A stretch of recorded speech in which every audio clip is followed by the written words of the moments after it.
Alright, guys. So, Box here. I am going to talk a little bit about RC Denver, which is this weekend. It is currently pretty late on Wednesday night, or early Thursday morning, however you want to look at it. And I am going to do a small deck tech and re-sleeve my deck for RC Denver, which is modern CUDA. I queued like real early into the season. I think it was like the second or third RC queue of the season. Just one of the shops around the corner, went over there, and my buddy Lech and I ended up in top two, and it was a double slot invite. Represent the Titan players. We made up, I want to say like 6 or 7 of the top 8 over there were all players from the shop, because we all play test pretty regularly together and grind pretty hard. And I want to say that at this point in time in the St. Pete, Tampa area, we're pretty formidable opponents and players in the area. So it is no surprise and no secret to most people who know me and have known me for a long time that I will be playing Tron in Denver. If you know me and you know me personally, or you run into me at big events, or you've run into me at big events before, going as far back as Theros block, I think it was the most recent time that I got back into playing Magic. Right around the beginning of Theros block, a friend of mine, I ran into him. I hadn't been playing Magic for a little while, and he said to me, "Hey man, you should come out and hang out and play Magic with us again. There's a little shop over in St. Pete that is no longer around because shops close so often, especially in this area. It's called Serenity Games." And he's like, "There's this new format that we've all been playing that's a blast, and I think you'd love it." And I was like, "So, all right, well, pitch me on it. Sell me this pen." And he goes, "Well, the format's called Modern." And I was like, "All right, so what is it?" He goes, "Do you remember Extended from back in the day?" And I was like, "Yeah, Extended was fun." So it was like Standard plus like a couple of blocks that had just rotated out. And he's like, "Yeah, it's kind of like that, but better. It's 8th edition." And he already sparked my interest because I was like, "All right, well, I'm an old head. That's going back pretty far. That's a couple years after I started playing." And he's like, "Till now." And I was like, that's a decent sized card pool. What's up with like BNR or things like that? And he's like, "Well, it's got a pretty decent ban list, no restricted list, so it's not like type 1. And I was like, "Okay. So what are some of the decks in the format that people are playing?" He's like, "All right, well, there's Jund." And I was like, "Jund? Isn't that mid-range deck from Alara block?" And he's like, "Yeah, but it's got a bunch of extra stuff now and like extra discard spells because you play Thoughtseize from Lorwyn block, and there's this Planeswalker Liliana." And I was like, "What the hell is a Planeswalker?"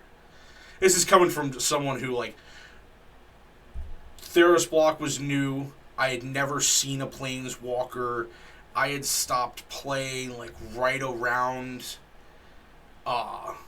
Future Sight and Time Spiral and whatnot. So like the only reference I had to Planeswalker was the reminder text on Tarmogoyf. And I was like, "Planeswalker? What the fuck is a Planeswalker?" He had to legitimately pull the card up and show it to me and like explain to me how Planeswalkers go. I was like, that sounds like Vanguards with extra steps. If you're not familiar with the Vanguards, I actually have one sitting on my desk. It's a Karn. Go figure.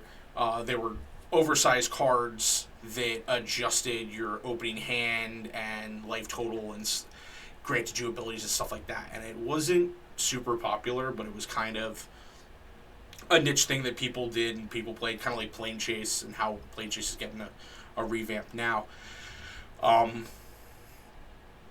But he was telling me about some of the decks, and he's like, "Oh, there's that deck called Splinter Twin, So he had to explain to me the enchantment and the combo with the creatures. And I was like, all right, well, that's cool, infinite stuff. And then he was like, and then there's Tron. And I was like, Tron? You mean like the old antiquities Tron stuff? And he goes, yeah, it's like a deck. It's like a tier deck. And I was like, you sold me. So a little bit of history and how it was so easy for me to be like, you SOB, I'm in. I played Tron in 8th edition standard. We had 8th edition reprinted the Tron lands. Shortly thereafter, we got Mirrodin block. In Mirrodin block, we had Chromatic Sphere and Sylvan Scrying, and a couple other ways to draw cards and whatnot. And then things like Eternal Witness and Tooth and Nail and Sundering Titan.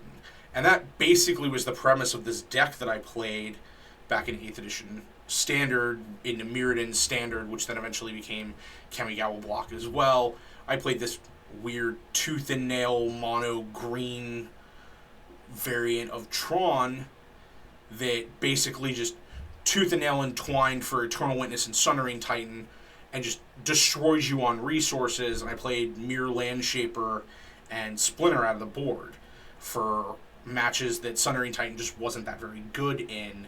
Mirror Landshaper was an artifact creature that had an activated ability where it made a land and artifact in addition to its other types. And then Splinter was a green spell originally from Urza's block that got reprinted in Kamigawa block that says destroy target artifact, or exile target artifact, and then search its opponent's library and basically surgical extract however many copies you want. Well, against monocolored decks that Sundering Titan wasn't very good against, I would side into the Mirror Landshaper and Splinter combo. Turn one of your basic lands, your mountain, your forest, or island, whatever it was, into an artifact, and then splinter all the copies out of your deck. And yeah, that was it. And we also played in an era where artifacts were very prevalent, so like just having Splinter in your sideboard in a deck that was green and could ramp into it really fast was really good. And then you also played other like resource destruction spells like Plow Under and whatnot, and it was a fun deck, and I had a blast playing it, and it kind of evolved as the meta and everything evolved. But I eventually took like a small break from Magic and then got back into it and then got back out of it, as some Magic players do. But he had kind of sold me on like, yo, you can play Tron and the deck is pretty substantial. Unfortunately, the LGS that I was at with him, that I met up with him at and like kind of hung out with him at and did that, at the time I was into miniatures games, Warhammer and whatnot. Didn't have a lot of the parts of the traditional green-red Tron that everybody was playing, so I ended up buying a lot of the stuff to build mono-blue Tron, and I played this control variant, which I played at my first major event back. I played mono-blue Tron at an IQ in Tampa at Mosey, and was pretty damn live for prizing there on my first big event in just Mindslaver loop locking people. I remember I did it to a pod player, and I had to read every card. Like, it took me forever to resolve my first Mindslaver against him because I had to read Birthing Pod and its activations, and then I had to go through his deck and kind of read and figure everything out, and he was very disgruntled with the fact that he was getting beaten by someone who was very green into the format and unaware of what was going on. That being said, jump ahead a pretty substantial amount of years. Theros block has been, it's probably close to 10 years now, I think. Let me look up real quick Theros block and see when Theros block came out. Pop my phone up real quick here. Theros block.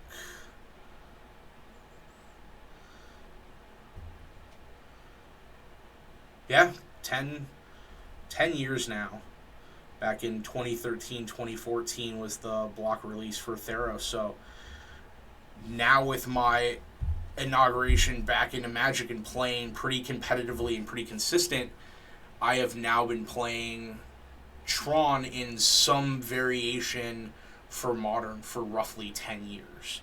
I played Mono Blue when I first got back into it. I eventually turned Mono Blue into Blue White Gifts Tron. Played that for a little while I was still picking up parts to play Green Red, which eventually became Green White and Green Black, and then Eldrazi and Mono Green, and this is where we are now. I still play Tron pretty competitively. It is basically my go-to deck to play. The SpongeBob meme where he opens the briefcase and he's old reliable. That's me in Tron. I have since foiled out, blinged out, just done everything to the deck that I can possibly do as steps go. There are some things that I still need to upgrade, which you guys will see in a moment, because I'm going to full re-sleeve the deck and talk about my decisions on things. My deck is completely unorganized because I am going to re-sleeve it. So I'm going to sit here and I'm going to pull all the sleeves off it, I'll lay it out, and then I'll show things off, and you can see the Pringles that I play with because everything is foil, most of it foreign, and the rule is if the whole deck is Pringles, then one of them being Pringles doesn't matter. So that being said, we'll pop over to the half and half. We'll show off my personal play mat that I play with all the time, which is a gift that I got from a buddy of mine, JP, years and years ago. He gifted it to me for hooking him up with some cards for some events to play in for a little while, and I never really stressed getting the cards back or aggravating him of when he should give me the cards back or how long it would take or anything like that. And he said that he needed to do something to thank me, and I was like, no, really, it's not that big of a deal. Like, it's all good. Like, I don't need anything from you. You don't gotta do anything for me. He's like, no, you loaned me these cards, and it was a lot of cards, and they were really expensive, and I had them for a long time, and I was like, no, man, like, seriously, it's not a big deal. Like, I'm not worried about it. Just now that the circuit is over that I couldn't play in, give me my cards back, because they are coming. Some of them are kind of expensive, and I would like to sell some of them. Fun fact, that was, I sold, I had foil original Noble Hierarchs before the just repetitive reprints of them and whatnot, and he borrowed those from me along with some other cards in order to play Infect. And I was just like, cool, man, I need the cards back though, because I'm going to sell those damn Nobles. They're expensive, and I don't have a deck that plays them, and I'll just rebuy them at some point in time. So, real quick, I'll start with the sideboard and de-sideboarding. I'll get my abundance of tokens out of the way. All of my RK Post tokens. I have my worms for my worm coil engines, plenty of different versions of them. These ones are definitely my favorite. My full art, color, signed Patreon Caterpie ones, and then the first ones that I ever bought, which were the sandworms from Beetlejuice, and then my Eldrazi Scion, and my Power Stone, and my Beast token, which I don't think I'm playing anything that makes Beast, so I don't really need this.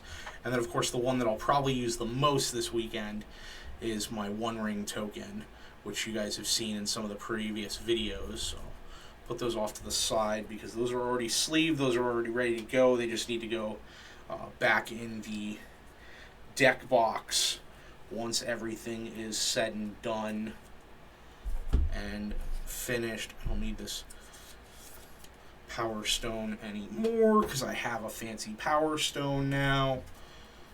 Which I guess I can put this beast in this. Is that sleeved already?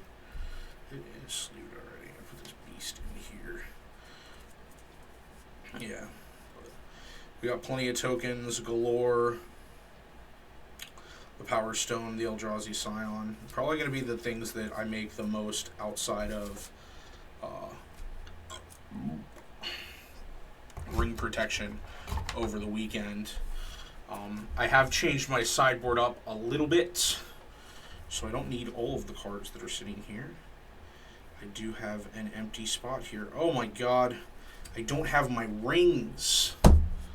Son of a bitch. My rings are in my legacy deck. I will have to grab those when I get home and remember to put my rings back in here. So let's start from the top with my sideboard. I am going to play Giganta as my companion. This is a new addition to the deck, not to the list, but to the deck itself. This is a foil Russian copy that just came in the mail a couple of days ago. So this is going to be the start of my sideboard. And then we've got a copy of Engineered Explosives, a Chalice of the Void, a Walking Ballista. The inners are really clean on these. I'm not going to worry about redoing the inners. I'm just going to do the rest of the cards. Do the rest of the sleeves, do the second and then the outers. Haywire Might, and then rounding out 1-drops, Pithing Needle, and then I went back and forth on whether or not I needed to play this card, and I decided that I do Cursed Totem. I'm going to play a Cursed Totem. I'm going to play a copy of the Stone Brain. I'm going to play a copy of Liquid Metal Coating, which is just given.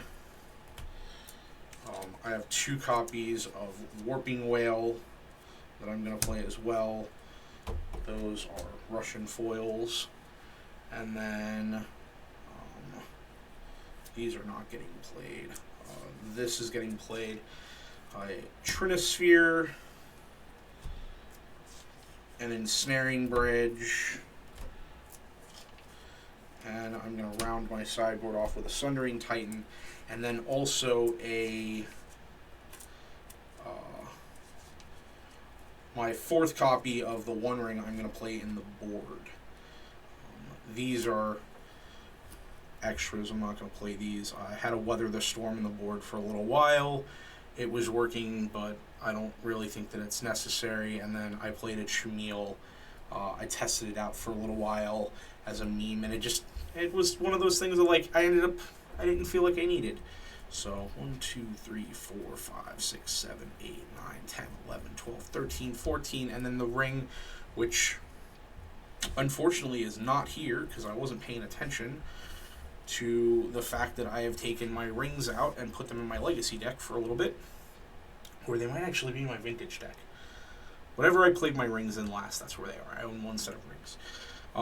We'll talk about sideboard cards real quick. First off, the Giganta. It's just nice to have something to guarantee that you don't have a dead turn. I've had too many games of Tron where I get into flood mode, whether it be I'm hitting just maps, I'm hitting just Sylvan Scryings, or I'm hitting just lands themselves, and having a basically 4 mana 5/5 if you have Tron online is just really good. It's really nice to overall for 8 mana spent, 3 to add it to your hand, and then 5 to cast.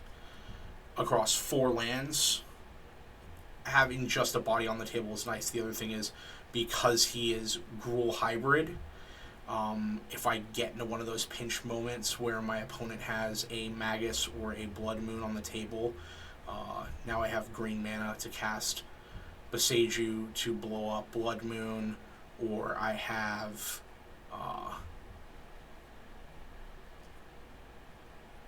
at least a body to kind of to establish some sort of dominance and some sort of threat, so I'm not just getting beaten to death by a Magus of the Moon over and over and over until I can eventually get to an engineered explosives or a great creator or something to blow the damn thing up, no matter what it is.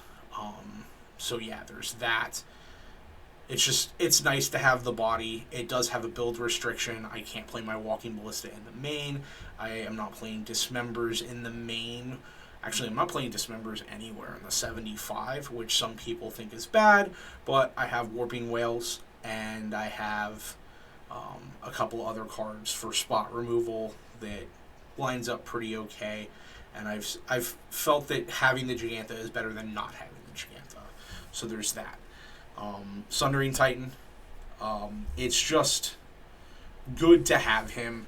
He's something that I played, as I mentioned, way back in the day during 8th into 9th edition Standard was Sundering Titan, and it did a lot of work for me back then, and it continues to do work for me now. For a little while I played my Sundering Titans in the main, over my 4th Worm Coil, and stuff like that, and just my Sundering Titans have blown up more lands than I can think of, and they do an amazing job at doing it, even at the cost of your own forest sometimes if you need to.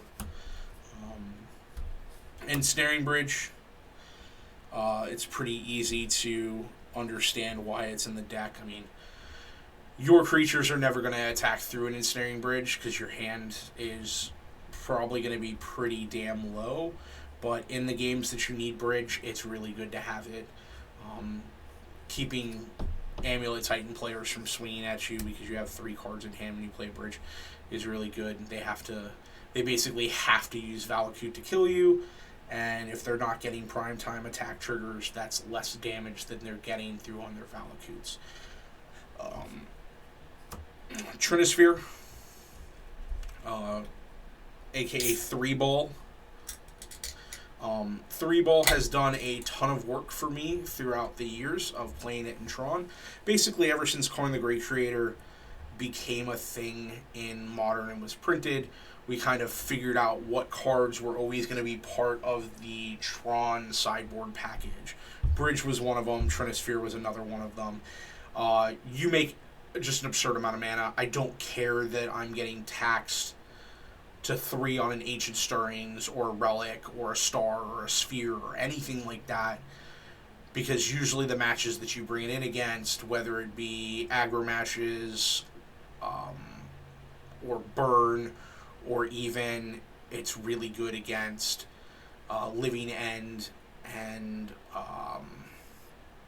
Crouching Footfalls, because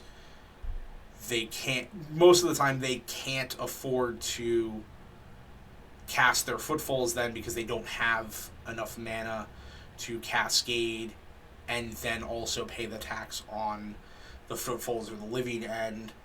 So they either have to suspend it and then tap out on that turn.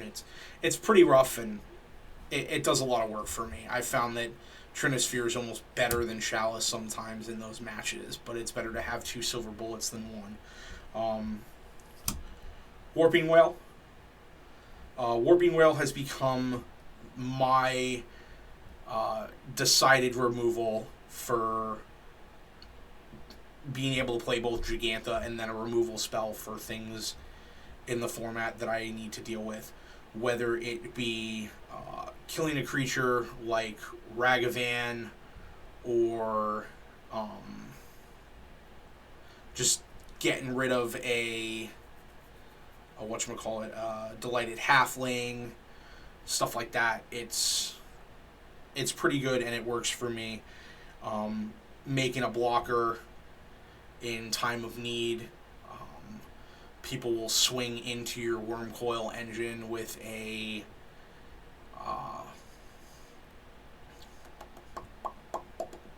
grief and think that they're going to clock you, or they will swing with something bigger. I've made tokens and blocked Furies, stuff like that, which I don't have to worry about anymore. No more Fury. And then the counter sorcery spell on it is pretty decent.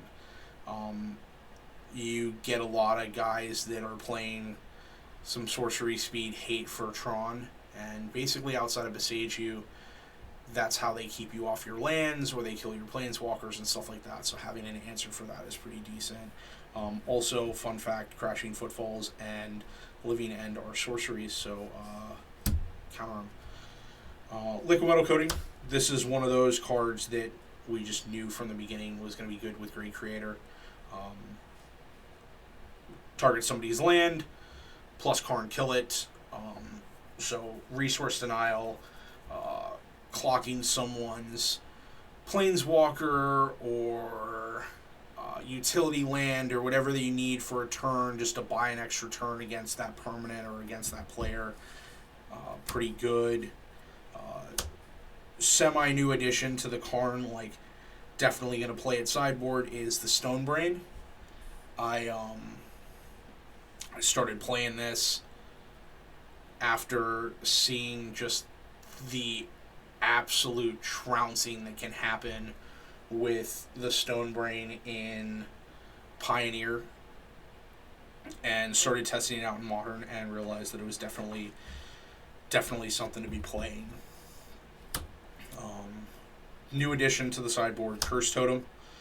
Activated abilities of creatures can't be activated. We have seen a huge upswing in Yawgmoth. Now that Fury is gone, and that's just... You have things like Pithy Needle, you have relics, but to have something that will completely catch the deck and kind of hold its head underwater while you figure your situation out is just good to have. And at the CMC of 2, it is pretty damn good to have it, and it is pretty easy to grab and cast it. Old favorite, Pithy Needle. The deck fluctuates back and forth between playing Pithy Needle and playing Sorcerer's Spyglass. I think that it is a personal preference and also a meta call.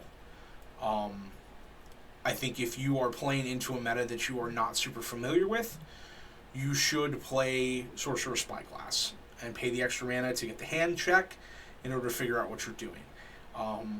If you are a veteran player that knows the format pretty in and out, and then also for events like this, which are open Decklist, Pithy Needle is your better choice. You save yourself 1 mana, and you are going to be able to reference your knowledge of checking their deck and their sideboard when you look at their list game 1 and then also in game 2, and if needed in game 3, and kind of know what to name with Pithy Needle, which is going to be the most problematic thing. 9 times out of 10, it's probably going to be on Besage You to keep you from losing your lands. Sometimes you need it to turn off Yawgmoth, but you have Cursed Totems, or I have Cursed Totems. And then there are some other small situational things. Maybe you need to turn off Teferi. Maybe you need to turn off another Planeswalker, a utility land, whatever it is. But most of the time, your Pithy Needle is probably going to name Besage You.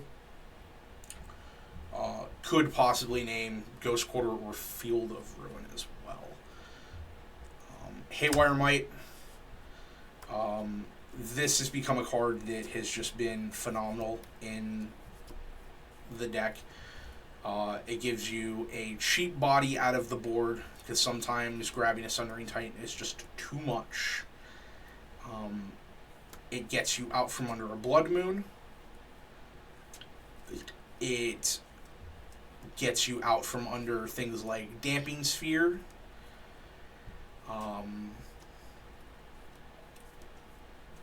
It's just an all-around nice little threat. Sometimes the life is relevant, so that's a big plus as well. It's something that over time, the more I play it, the more that I realize the card is definitely good in the deck. Walking Ballista, tried and true sideboard favorite. The card is good. The card is very good. It will machine gun all of your opponent's creatures and be a pseudo board wipe. It'll kill planeswalkers if it needs to, and it does the best thing, which is player removal, because who doesn't like a Walking Ballista for a half a gajillion, because sometimes you just flood on Tron and you cock the hammer and just empty the clip and spray it at your opponent and do the old spray and pray. Chalice of the Void, definitely great for your Cascade matchups, whether it be Living End or Rhinos, to catch their Cascade spells, whether it's Crashing Footfalls or Living End, and catching the 0 drops, or against certain decks like Murktide or Gruul Storm and whatnot, and you catch it on 1 or you catch it on 2 because you have enough mana to do so and basically shut the deck down. I think a Chalice on 2 against Gruul Storm will catch basically everything but their Bolt and their Darcy, which should put them in a bad position. You're not Manamorphosing, you're not Ren's Resolving, you're not Reckless Impulsing, you can't Seek the Beast, you can't Questing Druid. Just Chalice as a prison piece in a deck that makes an abundance of mana. We learned years ago in Eldrazi Tron, when they played 4 Chalices in the main, that with the right amount of ramp, the card can be very detrimental against decks in the format. And then finally, well, not finally, because there's supposed to be a ring, and I'll talk about in a second, Engineered Explosives rounds out the sideboard options that I'm going to play. E is great against Rhinos. It's great against some of the other aggro-esque decks in the format that are going to play a lot of 1-drops, play Ragavans, play Darcys, things of that sort. It's pretty decent against Yawgmoth. A lot of the stuff that they are going to play is going to be 2-drops and 1-drops. You can easily get to 2 mana into Engineered Explosives because you have Stars and Spheres, and then if you are on the draw, you have the chance of hitting your Gemstone and having that start with a luck counter on it, thus giving you whatever mana you want, and then you're going to make green in the deck anyway. So EE on 2 and then cracking it is pretty consistently good to do. The difficulty comes when you try to blow up anything that's bigger than 2. That becomes a problem, but you can line it up with enough stars and enough spheres. I also run a Talisman, which will cover one of the mana costs on it as well. But this is a nice little help catch thing. And then the last sideboard card, which we were missing because it's in my Legacy deck or my Vintage deck sitting at the house, is the One Ring. I've seen a lot of lists that are just playing all 4 rings in the main. I think that is wrong. Having 3 rings in the main and a 4th one in the board to grab off of Karn the Great Creator, in my opinion, is the way to play the deck. I think that it is the more consistent way to play the deck. I think it is the smarter way to play the deck. And I think that the people that are playing the 4th copy in the main, instead of playing 1 in the board to grab with your Great Creator, are doing nothing but hurting themselves. I've been told that it's, why wouldn't you just play all 4 in the main, and then you don't have to worry about getting it, and you always are going to have it. And I was like, yeah, that's cool. And then what happens when you have a Great Creator and you just get punished because you don't have that that catch-all in the board that you need for the turn that you're gonna get trounced out. So, just real quickly, I'm pulling the lands first. Sleeves are dingy. I put these on the end of last. God, I don't even remember. I put these on a while ago. And they've just been played a bunch. Separate these out into Tron lands and then non-Tron lands. And then we'll talk about my mana base. I have an extra sleeve here that is empty, which is probably my extra Besiju. Because, again, I move cards back and forth to my Legacy deck. And I had a buddy here, local, that borrowed my Legacy deck the last time that we played Legacy. So I was like, oh damn, I forgot this card. I just need to grab one out of my Tron deck because it's easy and I have it with me. So, almost 100% sure that when I get to the end here, I'm going to be missing a Besiju. Yep. Clean cut, clean easy. So we'll talk about this real quick. Alright, so pretty self-explanatory. These are Tron lands. Tron lands go brrr, make the manas. Very easy. If you don't know what Tron lands are, you know what Tron lands do. Urza's Tower, Urza's Mine, Urza's Power Plant. If you have all three on the table, the tower's tapped for 3 colorless, the power plant's tapped for 2 colorless, the mine's tapped for 2 colorless. All together now, 1 + 1 + 1 equals 7. That's right, Common Core math. So, that's the basis of the deck, is that we are trying to Common Core math. We are the original Common Core mathematicians when you play Tron. We are the OG rules don't apply to me players. So, that being said, that's pretty easy. We circle out our 18 land deck with 2 basic forests. You have to have some amount of basics in the deck. Blood Moon really sucks. Magus the Moon really sucks.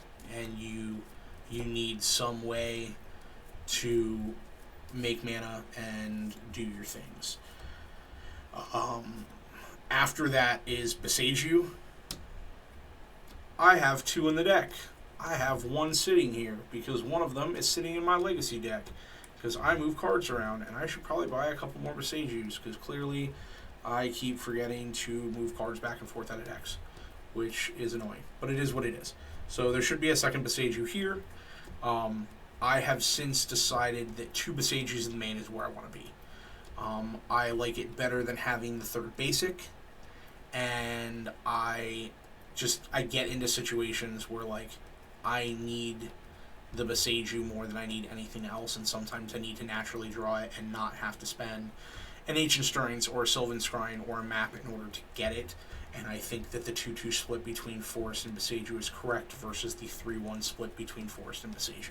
That's me personally. I've been playing the deck for a long time. You can argue with me that it's a bad idea, that I should be playing 3 basics, or that I should be playing something else in the utility slot, and I will nod my head at you and go, okay, yeah, that's sure, that's your opinion, and cue the Big Lebowski meme where he's like, that's like your opinion, man, because that's what it is. Follow-up utility land, Sanctum of Ugin. This is Eye of Ugin that we have at home. I mean, it's not optimal for what we need for the deck. You would much rather have Eye, but thanks to Mimic and Endless One and things like that, we can't have Eye anymore. So we get Sanctum, which is fine. It triggers off a couple of other things. We can go get our creatures. Most of the time, you're just going to go get an Ulamog.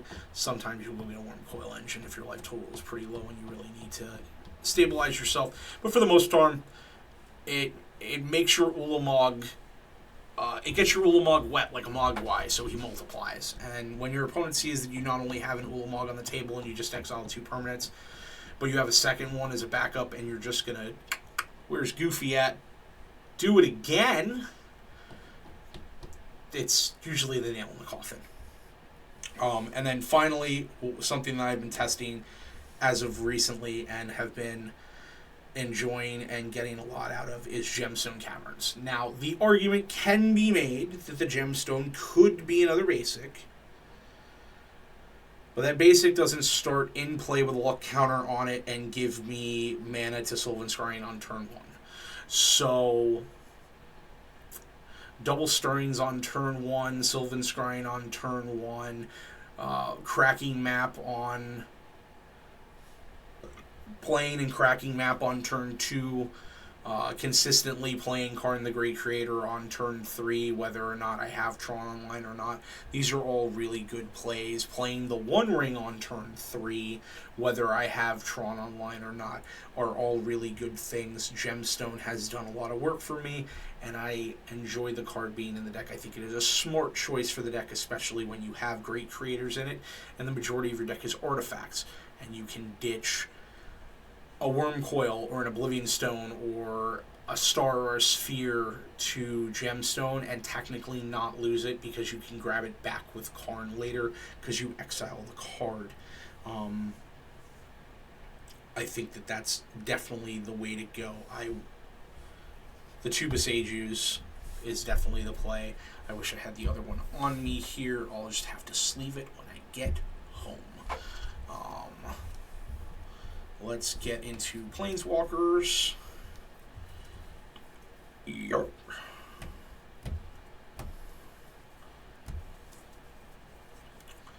As you guys are slowly seeing as I'm going through the deck, most of these cards are not in English. I play a lot of foreign cards. I enjoy foreign cards. It's something that I've gotten into and I will continue to be into. We've got one Ugin the Spirit Dragon. I know people will argue back and forth on whether or not the deck needs the Ugin the Spirit Dragon or not. And then 2 Karn Liberateds. Karn's the OG, Karn's the boy. I've been playing Karns for a long time.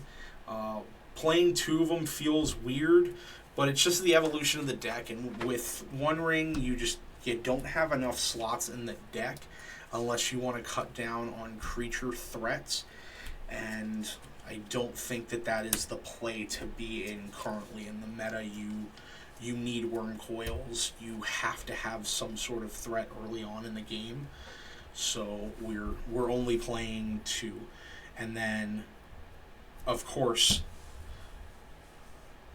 Karn's not Karn unless he's got his little baby brother version of himself in Great Creator, who just does everything you want and more. He's just a Swiss Army knife. He's got everything covered. Whether he's turning a semi-useless artifact on your board into a blocker for a turn, or he's killing your opponent's Chalice so that you can play your Ancient Stirrings and your Stars and your Spheres. If he is plussing on lands after Liquid Metal Coating lands and blowing them up, he's doing a ton of work. He's grabbing things out of your sideboard or out of exile. The amount of times that I've had somebody Leyline binding a Worm Coil engine, and I'm like, that's cute. Great Creator minus, grab that Worm Coil from exile, cast it, and my opponent's like, what? And I'm like, yeah, you should read the whole card from the top to the bottom, because it says from exile, and that's a card that I own that's in exile. Give me that. So, yeah, there's that. I think that 4 is always going to be the number for Karn until he gets banned. I think Ugin currently at 1 is not a bad play, hence why I'm playing 1.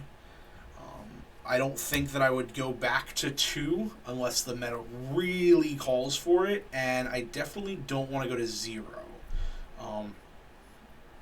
And then Liberated until times change, he'll be a 2 of in the deck. I yearn for the points in time where we get to play 4 Karn Liberateds again, but without the deck going to like 65 cards, by playing 2 more Karns and then some number of additional utility and basic lands in order to justify the additional drops, it's just not going to happen. Just the ring is too good and it takes up too many slots. So if you ban ring out of Modern, I don't have to worry about it anymore, and I can just play 4 Karn Liberateds again and not worry about it. Let's get into creature spread. I don't have a ton of creatures in the deck anymore. But the creatures that I have in the deck are pretty good ones, in my opinion. I'm playing 1 Cityscape Leveler. I think the card is very, very good, especially for what it does. You get your cast trigger and also your attack trigger, and if you unearth him, he then exiles, which... Did we just talk about this with Karn? Oh, yeah, that's right. You could buy him back again and fucking do it again, Goofy. And then Worm Coils.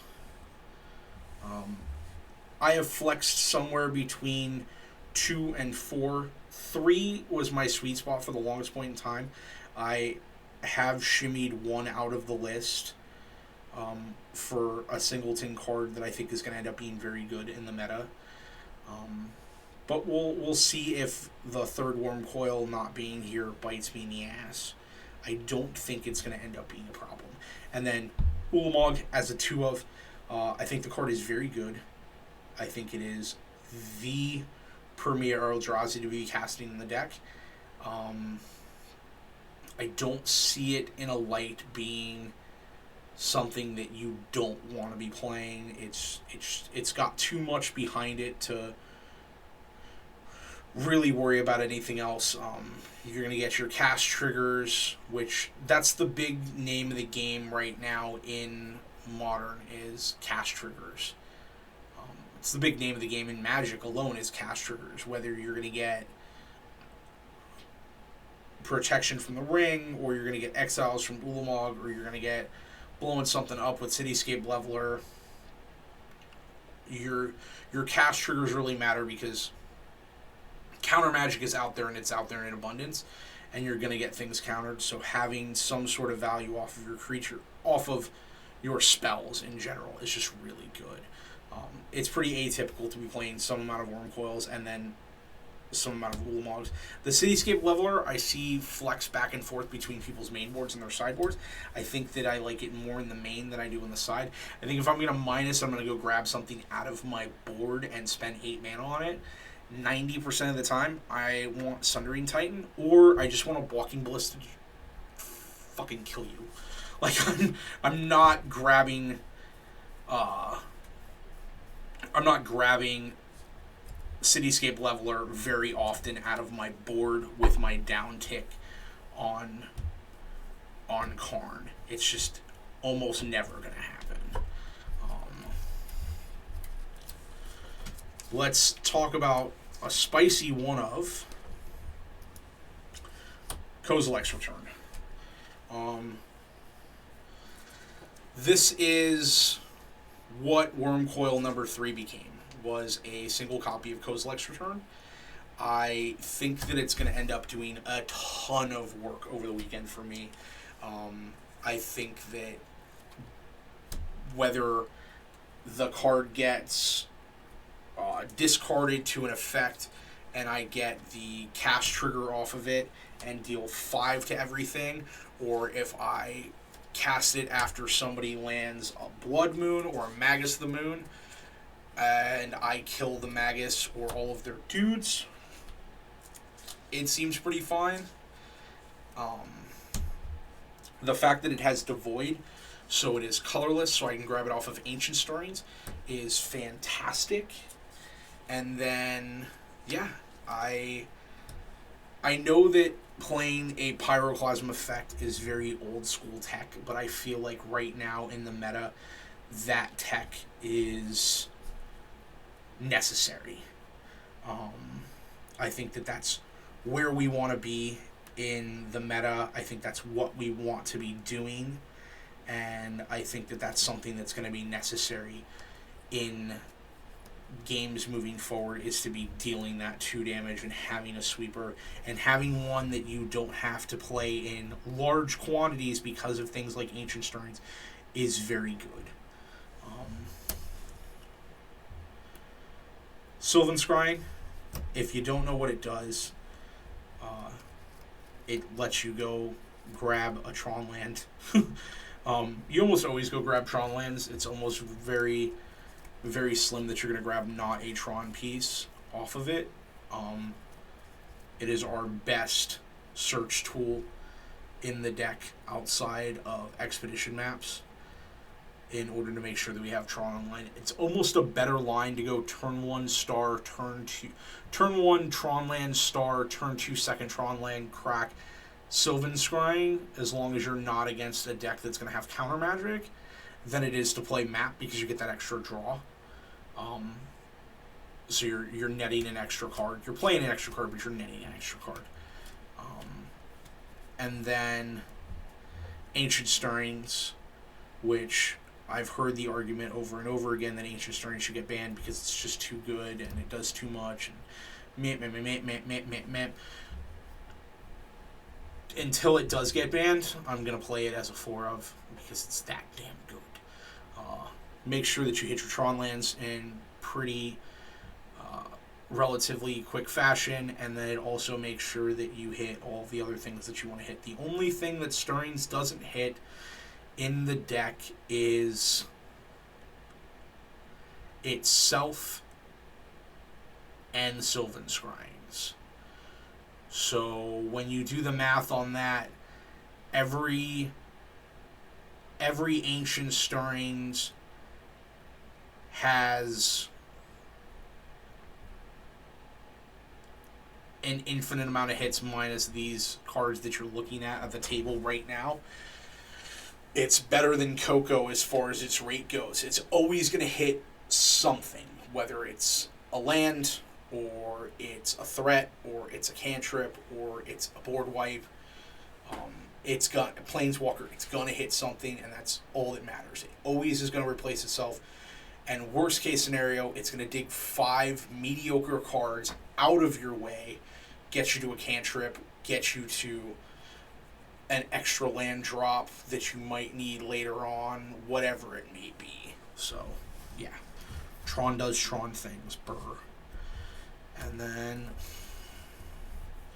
following through, utility artifacts.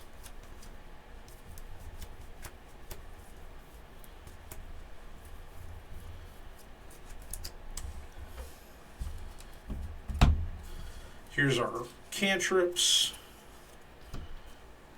spheres, relics, stars. This is all pretty self-explanatory. If you've looked at a Tron list in the last 5 years, 10 years, you're going to see some number of spheres and some number of stars, usually a 4 and 4 on both of them. And then you're going to see some amount of relics. I think 2 is the correct number.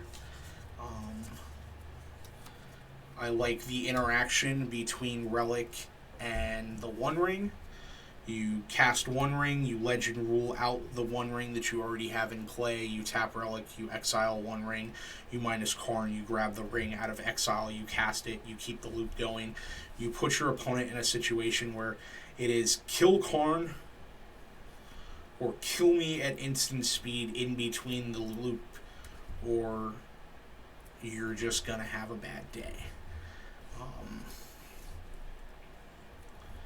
And then stars and spheres are pretty self-explanatory.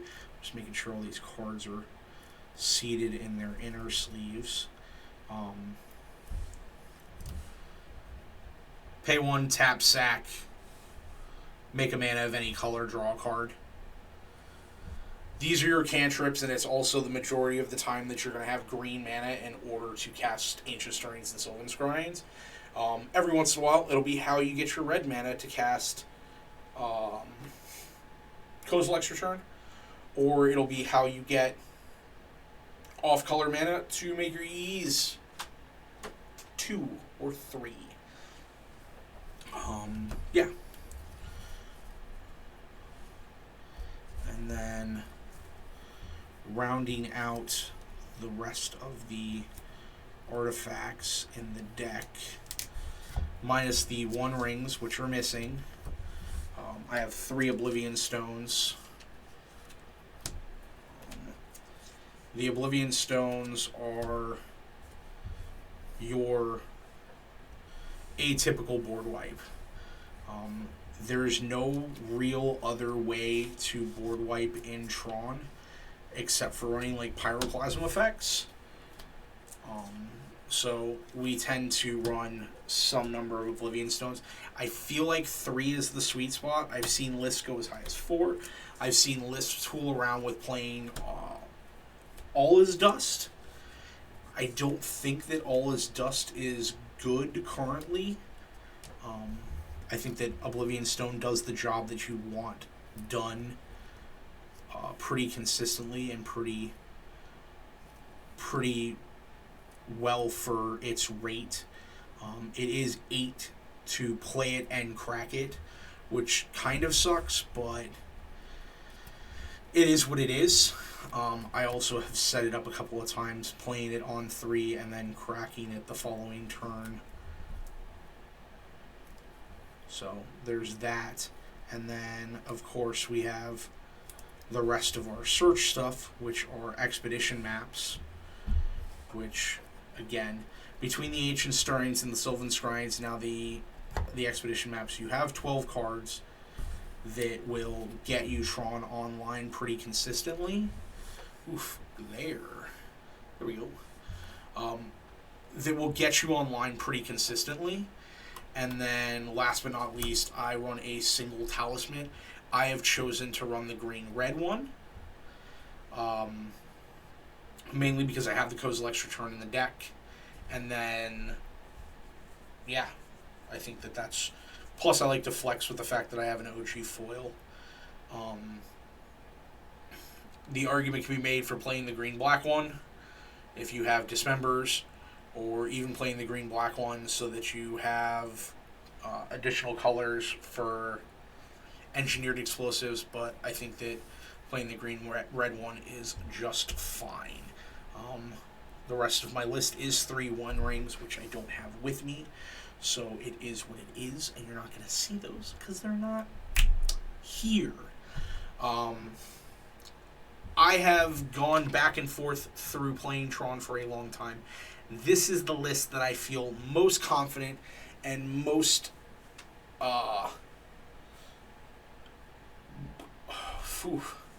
most confident in playing, especially flying all the way to Denver.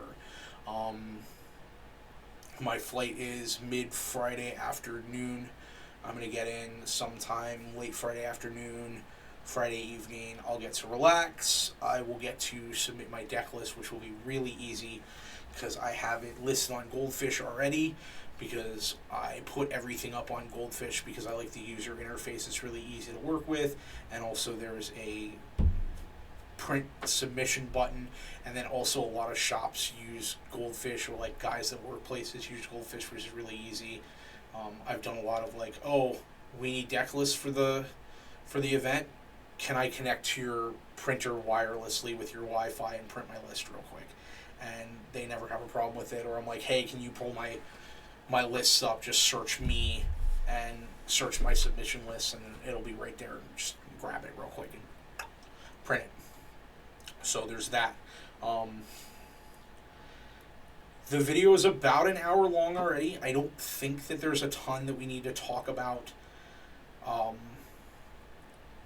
thus going forward, so that you guys like watch me sleeve the deck, even though you just watch me de-sleeve it and like fan out and show off what I'm playing. Especially with how my rings and one of my Besages being here, like re-sleeving is kind of a pain in the ass. So I'm gonna worry about that a little bit later. I'm gonna get some other work and stuff done tonight. I've got some cards on my desk here that need to be listed. I'm sure that I have a couple of orders that have popped up since I left this afternoon, went home and had dinner with the missus and stuff like that. So that all being said, if you see me in Denver, wave, say hello, give me the finger, tell me I suck, tell me that Tron's a bad deck, whatever you want to say to me. Be nice, be mean, I really don't care either way. I am the coolest and most collective that I've ever been going to a major event in a very, very long time. I am polar bear's toenails currently. I have no stress over this event. I have no worries over this event, and I am very confident that I will see a lot of you in the main event on Sunday. I just do. I think that Tron's in a very good position right now. Even if it wasn't in a very good position, I would probably still play Tron just because it's so comfortable. So there's that. I mean, I'm not going to have a problem playing the deck regardless. I could play this deck blind at this point. I could shuffle the deck, rip a hand of 7 cards, somebody over my shoulder could go, this is your hand, and I could go play this into this, into this, into this, into this. I don't even care what the top deck is. I think it'll be just fine. And be okay. I'm going to go into full autopilot mode. I'm going to chill in my hoodie if the convention center is chilly. Hang out, bump in some old school hip hop or some straight edge hardcore in my headphones, in between rounds, sit down, shake opponents' hands, glance at Decklist and go, cool, this is what I'm going to have to Pithy Needle. These are what I'm going to have to sideboard. Can't keep X hands, this, that, and the other thing, but I know the meta as far as Modern pretty well because I've been playing Modern for 10 years and following it. Even through COVID, I paid pretty close attention to Modern and things that would be shaking up with people that were playing on Moto. So, that being said, I think that Tron, again, is in a very good position. And even if it wasn't in a very good position, I think that my time on the deck overall puts me in a very good position. There's something to be said between a good deck in the meta and a good pilot with time. I think of it the same way as you think of the veteran character in movies like Top Gun and whatnot, where you can't teach an old dog do tricks, but sometimes the old dog's experience is enough, and that's kind of how I feel. It's between me and Tron and how I know the meta and how I keep up to date with a lot of things. The deck is almost an extension of my own body at this point in time, and I think I'm going to do just fine. In worst case scenario, if by some grace I am just absolutely delusional and I do not make day 2, there's a Modern RCQ, and right now it's standard season, and I don't care for standard. So I will just go see if I can break my foot off in the Modern RCQ, and then I have a couple of artist buddies that are going to be there over the weekend that I can hang out with and chat with. There are a couple of vendor buddies that I'm going to have in town, and then there's a couple of actual friends that used to live here in the area that have moved to Denver that I'm staying with, and we just hang out and do something cool. But I'm damn confident that I'll be in day 2, probably pretty high up. If I'm not, like I said, the sun shines on a dog's ass every once in a great in a great while, and I think that this is my time to shine. I have, like I said, my confidence level has never been higher going into an event, and that might be the death of me, but that's where we're living right now. That all being said, I'm going to get to some other work around the office and a couple other things that I have to do in preparation for only being here for another 36 hours, roughly. Something like that. I'm going to, before I'm going to be off to the airport and then in the air. So you guys all have a good day or evening, depending on when you're watching this video. And it's open Decklist, so you'll probably see it well before the event starts on Saturday.